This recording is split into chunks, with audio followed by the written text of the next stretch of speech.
"My aunt will be down soon, Mr. Nuttall," said a confident girl of about 15. "Until then, you're stuck with me." Frampton Nuttall tried his best to say something polite that would make the girl feel good without seeming rude about her aunt, who hadn't shown up yet. Honestly, though, he was starting to think that visiting total strangers wasn't the best way to help his nerves, even if that's what the doctor had recommended. "I know exactly what will happen," his sister had said when he was planning his trip to this quiet countryside. "You'll go there, avoid talking to anyone, and your nerves will get even worse. So, I'll write you some letters of introduction to people I know there. Some of them, as far as I can remember, are quite nice." Frampton wasn't so sure. He wondered if Miss S. Sappleton, the lady he was about to meet, would fall into the nice category. "Do you know many people around here?" the niece asked after they had sat in silence for a bit. "Hardly anyone," Frampton replied. "My sister stayed at the rectory here about 4 years ago, and she gave me these letters to meet a few people." He said this last part with a tone of regret.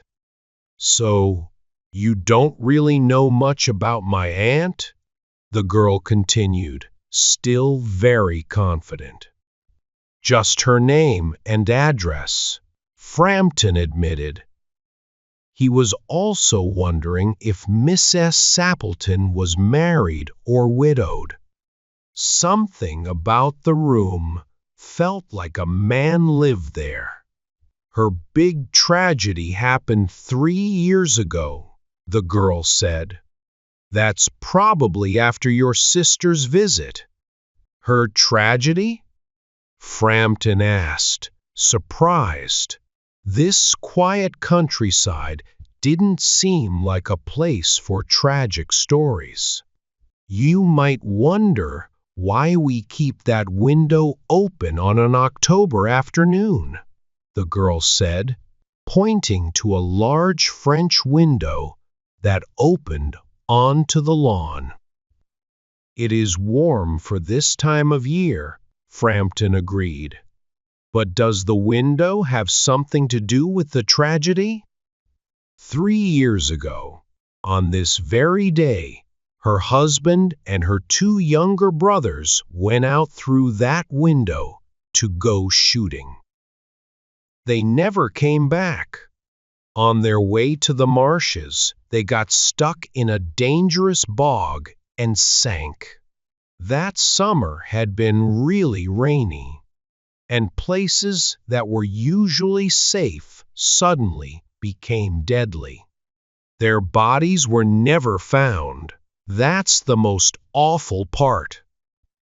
Her voice, so confident before, now trembled a little. "Poor aunt still thinks they'll come back one day. She says they'll walk in through that window like they always did with their little brown dog. That's why she keeps the window open every evening until it gets dark. She's told me so many times about the last day she saw them." Her husband had his white waterproof coat over his arm, and Ronnie, her youngest brother, was teasing her by singing "Birdie, Why Do You Bound?" She hated that song. It got on her nerves. And on quiet evenings like this, I sometimes get a strange feeling, like they might actually come back. She stopped suddenly and gave a little shiver. Frampton was relieved when the aunt finally entered the room, full of energy and apologizing for being late. "I hope Vera has been keeping you entertained," she asked. "She's been very interesting," Frampton replied.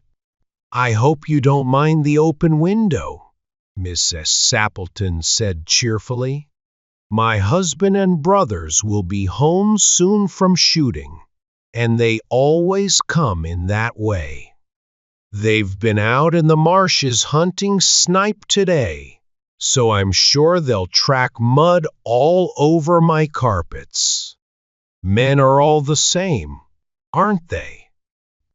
She chatted unhappily about hunting, the lack of birds, and how the ducks might show up later in the season. To Frampton, it was all unbearable. He tried to change the subject to something less grim, but it was clear she wasn't really paying attention. Her eyes kept drifting to the open window and the lawn beyond. Frampton couldn't help but think it was bad luck to visit on the anniversary of such a tragic event.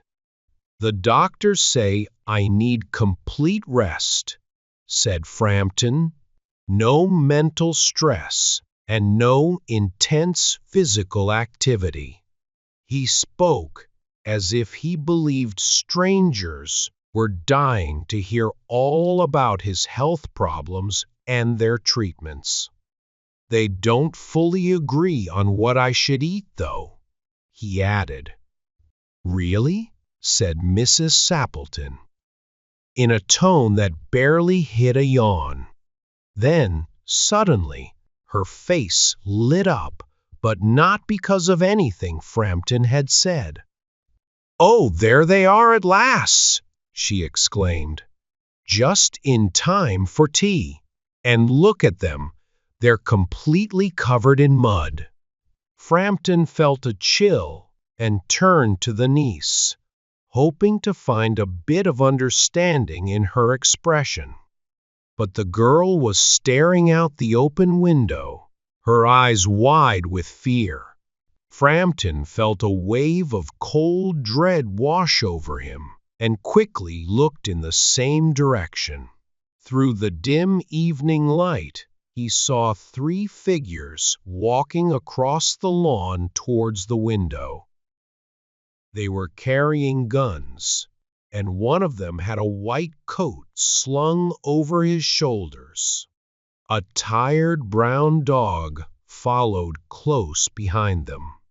The group moved silently toward the house, and then, out of the gathering darkness, a deep voice sang.